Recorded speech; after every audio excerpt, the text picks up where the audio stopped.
Wimbledon 2008, le match que tout le monde cite, le match que tout le monde sacre. Nadal-Federer, 9-7 au 5e set, la nuit qui tombe, les balles qui disparaissent dans l'obscurité, Nadal qui grimpe dans les tribunes. Un scénario hollywoodien, une image parfaite. Mais si cette perfection n'était qu'une illusion? Et si ce match n'était pas le sommet du tennis, mais un match splendide qui est devenu culte parce qu'on avait besoin qu'il le devienne? Parce qu'en 2008, il avait une image forte. Federer contre Nadal, la grâce contre la rage, l'élégance contre l'intensité. Il fallait un mythe, alors on l'a choisi. Et depuis, on le répète, on l'élève, on le fige. Mais si on gratte la surface, est-ce qu'il tient encore debout? Ce match a tout raflé, les unes de journaux, les documentaires, les classements des plus grands matchs de tous les temps. Il est devenu la Joconde du tennis, un tableau qu'on n'ose plus critiquer. Une œuvre intouchable qu'on admire, même si d'autres chefs-d'œuvre dorment dans l'ombre. Depuis 2008, cette finale est devenue l'étalon émotionnel du tennis moderne. Mais à force de répéter que c'est le plus grand match de l'histoire, qu'a-t-on oublié? Des matchs peut-être mieux joués, plus constants, plus fous encore? Des combats où deux joueurs frôlaient le génie du premier au dernier point? Des finales où le niveau n'a jamais baissé, où l'émotion n'a jamais reposé sur la pluie ou l'éclairage? Dans cette vidéo, on ne va pas remettre en cause Wimbledon 2008, surtout pas. Mais on va peut-être faire pire, on va oser le comparer. On va scruter sa dramaturgie, ses failles et son tempo.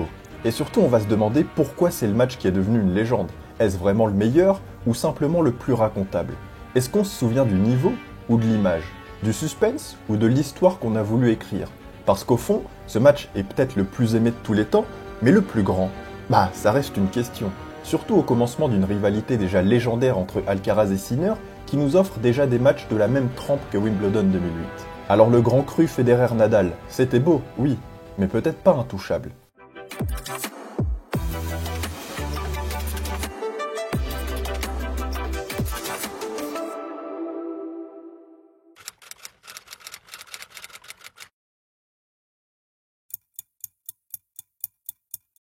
Pour comprendre pourquoi la finale de Wimbledon 2008 est souvent perçue comme le plus grand match de l'histoire, il faut d'abord revenir sur le contexte qui entoure ce duel. La rivalité entre Federer et Nadal n'était pas simplement une histoire de match, c'était une confrontation entre deux philosophies de jeu, deux styles qui ont marqué une époque et un affrontement entre deux légendes du tennis, chacune avec sa propre vision du jeu. D'un côté, Roger Federer, l'incarnation même du tennis élégant, du jeu parfait. À l'aube de cette finale, Federer règne sur Wimbledon avec une autorité déconcertante. C'est simple, avant 2008, Federer à Wimbledon reste sur 5 titres consécutifs entre 2003 et 2007. Chaque mouvement de Federer sur cette surface semble chorégraphié. Chaque service est précis comme une horloge suisse, et son coup droit est une œuvre d'art en soi. Federer semble donc ultra favori. Faut dire qu'entre 2004 et 2007, il a remporté 11 majeurs sur 16 possibles. Délirant. On est sur un des plus gros prime ever sur surface rapide. Et sur gazon, Federer est le roi incontesté. Celui qui a redéfini les standards du jeu, et ce avec un style inimitable. De l'autre côté, Rafael Nadal, l'ogre de la terre battue. Un joueur perçu comme limité aux surfaces lentes, qui peine sur le gazon.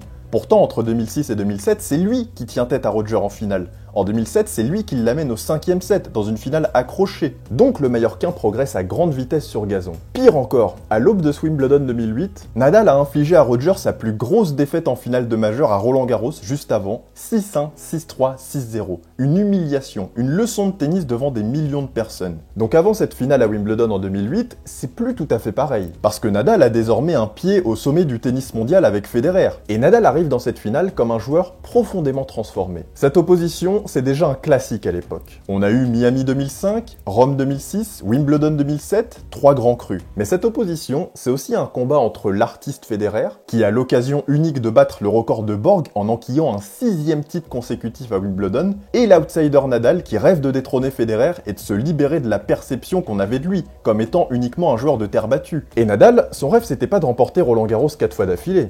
Son rêve, c'était de remporter Wimbledon, titre après lequel il court toujours. Donc cette finale en 2008, c'est bien plus qu'une finale en majeur en vérité. C'est l'opposition de deux mondes, de deux philosophies. Celui de l'élégance, de la technique, représenté par Federer, et celui de la puissance et du combat, représenté par Nadal. Cette confrontation n'est pas seulement sportive, elle est symbolique. C'est un affrontement entre deux générations, entre deux styles, mais aussi une rencontre entre deux hommes qui aspirent à marquer l'histoire du tennis. Donc cette finale, c'est l'incarnation de la rivalité qui allait définir une décennie.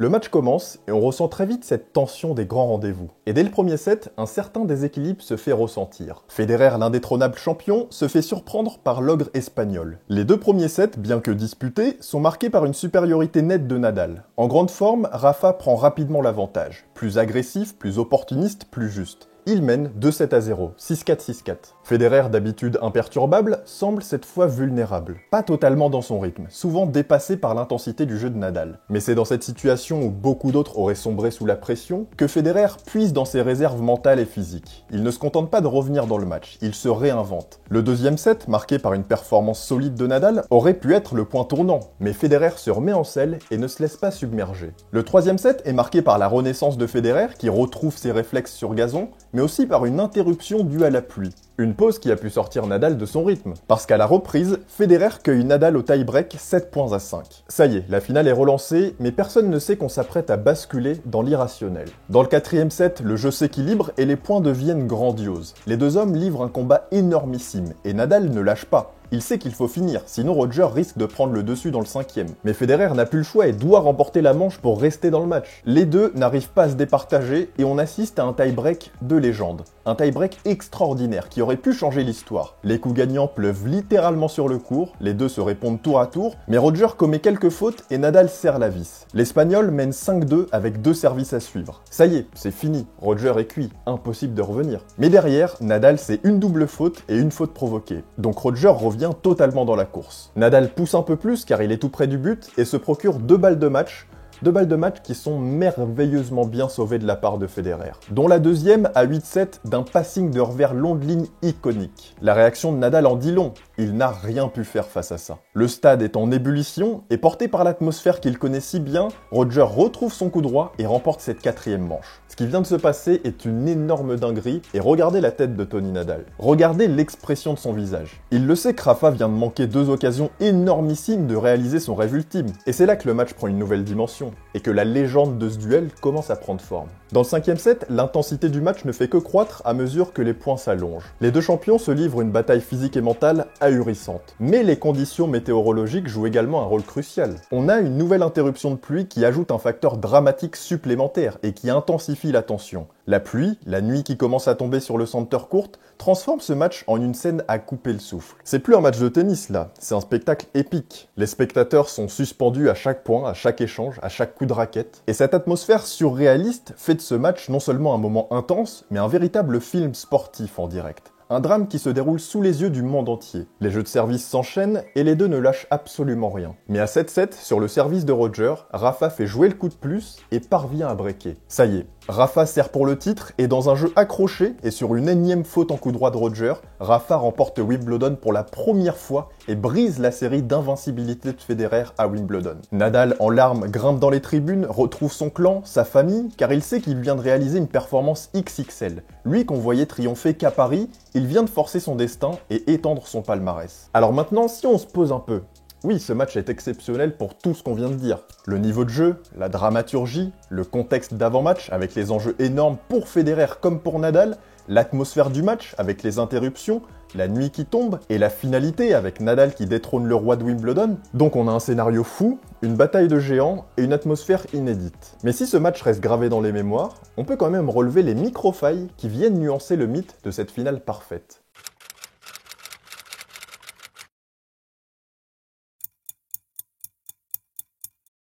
Alors question maintenant, qu'est-ce qui fait un grand match de tennis ? Le niveau de jeu, l'intensité émotionnelle, le suspense, les rebondissements, la tension, les enjeux, ou est-ce une autre alchimie, plus floue, plus subjective ? Parce qu'un match peut être incroyable sur le plan du jeu, mais ne rien provoquer de grandiose non plus. Et à l'inverse, un match imparfait peut bouleverser tout un public. Donc le plus grand match de l'histoire n'est pas forcément celui qui a le plus haut niveau de jeu. Enfin, c'est pas le seul critère. Évidemment, le niveau de jeu doit être incroyable. Mais le plus grand match, c'est aussi celui qui déclenche quelque chose. Celui qui, au-delà du score, raconte une histoire. C'est celui qui reste, celui qu'on transmet. Vous prenez un Bautista contre un Muñoz, ça aura beau être un match fou en 5-7 avec des gros rallyes, mais personne ne dira que c'est le match du siècle. Pourquoi ?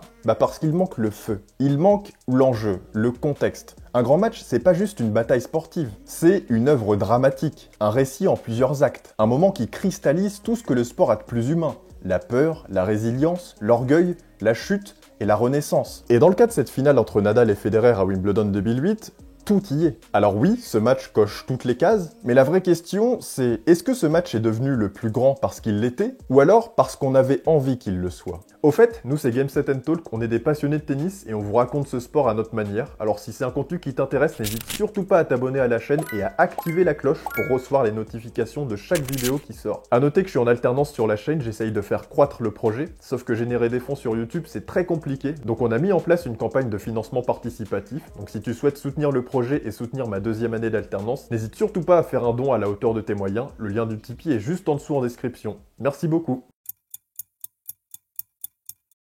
Cette finale de 2008, elle est souvent décrite comme parfaite, le match parfait, le moment parfait qu'on a vécu. Mais au fond, qu'est-ce qu'un match parfait? Est-ce qu'un match peut être parfait avec une maîtrise chirurgicale du début à la fin? Parce que si on regarde objectivement les deux premiers sets, Federer passe à côté. Il subit, il multiplie les fautes, il cherche ses repères. Et pendant ce temps-là, Nadal déroule. Donc le jeu est déséquilibré. Et ça me fait penser à la récente finale à Roland-Garros en 2025 entre Alcaraz et Sinner, où pendant les deux premiers sets, Alcaraz n'y est pas tout à fait. Il cherche son tennis, alors que Sinner est en place. Et puis les 3 sets d'après sont fous, avec la remontée d'Alcaraz. Bah Wimbledon 2008, j'ai un peu ce sentiment-là. Mais du coup, sur un match en 5-7, ça en fait quand même 2 où à aucun moment on se dit c'est du délire ce qu'on est en train de vivre là. Donc vu comme ça, bah c'est plus difficile de se dire que c'est le plus grand match, parce que le niveau n'est pas incroyable pendant une bonne partie du match. C'est véritablement le tie-break du 4e set qui enflamme la finale, la balle de match sauvée, les passings fous, le 5e set sous la nuit tombante. Et ce sont ces images-là qui restent, mais parce que le match n'est pas parfait dans son déroulement. Il le devient dans sa narration, parce qu'il obéit aux lois du récit. Mais quand on creuse bien,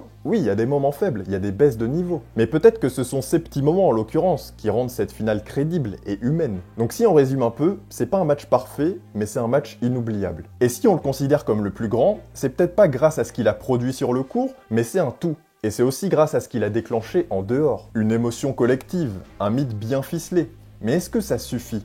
Est-ce qu'un match dont le jeu a vacillé par moments peut vraiment être considéré comme le sommet absolu de ce sport? Bah ça c'est pas sûr.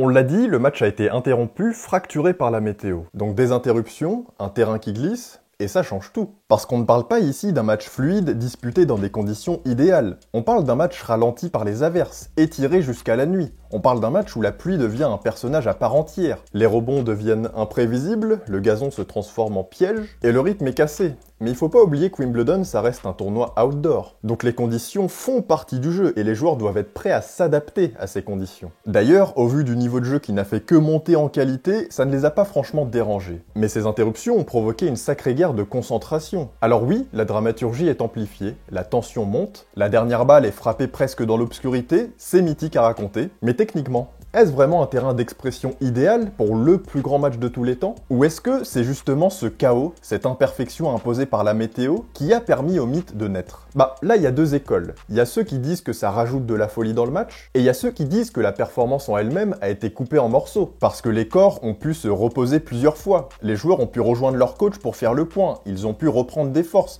Roger a pu faire le vide pour mieux repartir, donc l'effort physique et mental a été moins exigeant qu'il n'aurait dû l'être si la météo avait été clémente. Et personnellement, je suis plutôt de cette école. La finale a duré 4h47, mais entre le premier et le dernier point, il s'est écoulé bien plus que ça. Donc physiquement et mentalement, ils n'ont pas non plus puisé dans leurs réserves. Du moins, pas autant que d'autres matchs mythiques, qui pour certains ont affiché un meilleur niveau de jeu, ceux du premier au dernier point, et sans interruption.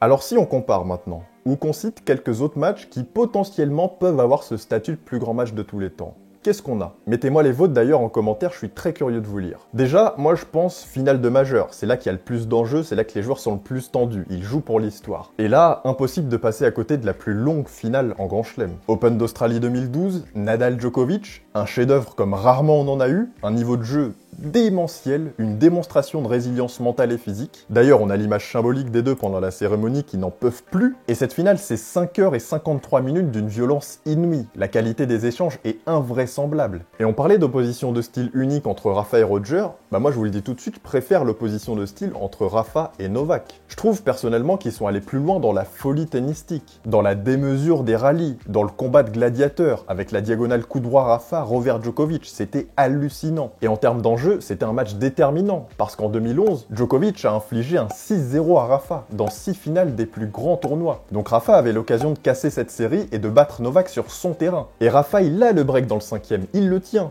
Mais Novak revient et renverse Rafa avec un niveau délirant. Et ce match, c'est une guerre psychologique. Et c'est là où Nadal, habituellement inébranlable, semble battu par un Djokovic dont la capacité à se relever après avoir été en difficulté est hors du commun. Si on reste avec Djokovic et Nadal, on a évidemment la demi-finale à Roland-Garros en 2013, où pareil, le niveau de jeu, la bataille tactique et physique a surpassé beaucoup d'autres matchs légendaires. Cette rencontre, elle reste dans les mémoires non seulement pour la qualité de jeu sur terre battue, mais aussi pour l'intensité. Les échanges entre les deux ont été hallucinants, surtout sur une surface exigeante. Et c'est toujours pareil, la confrontation entre Rafa et Novak nous offre des combats énormes. Leur style de jeu est fait pour ça. Et comme à Melbourne, Djokovic a le break dans le 5e, il le tient, il va l'avoir. Mais non, Rafa revient et renverse Djokovic avec un niveau délirant. Un autre match qu'on cite beaucoup moins, c'est la demi-finale à Wimbledon en 2013 entre Djokovic et Del Potro. Un autre duel épique qui mérite d'être cité, parce que, c'était n'importe quoi ce match. Un niveau de jeu exceptionnel, des échanges d'une puissance inouïe,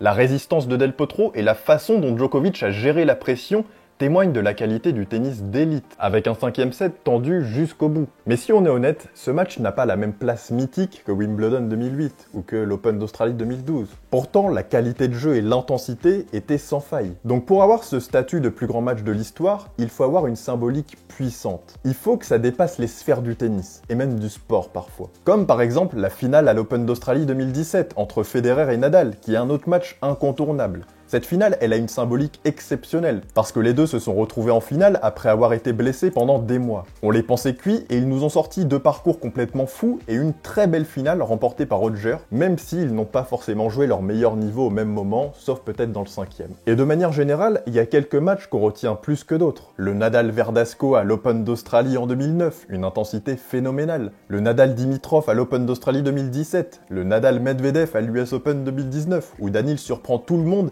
et fait basculer le match dans l'irrationnel. La finale à Melbourne en 2022, toujours entre les deux, où Nadal réalise un comeback fou. Le Alcaraz-Sinner à Roland-Garros 2025, allons-y, n'ayons pas peur de le mettre dedans. Je le mets dedans avec conviction parce que le scénario est complètement fou. Le niveau est dingue sur, disons, les 2 derniers tiers, et l'histoire s'écrit sous nos yeux. Borg-McEnroe en finale, à Wimbledon en 80. Alors c'est plus dur de comparer, mais c'est une finale iconique sans aucun doute. On peut pas ne pas la mettre avec le tie-break du 4e, l'opposition de style, de caractère, et l'influence qu'a eu cette finale. Wimbledon 2023, le Djokovic-Alcaraz, le passage de témoin. Mais si vous regardez bien, dans tous les matchs que je viens de vous citer, il y en a très peu qui ont été splendides du début à la fin. Donc la finale à Wimbledon en 2008, elle est pas parfaite, mais c'est pas grave, parce que la perception de ce match comme étant le plus grand est largement façonnée par l'énorme charge émotionnelle qu'il véhicule, et par la manière dont il est raconté au fil des années.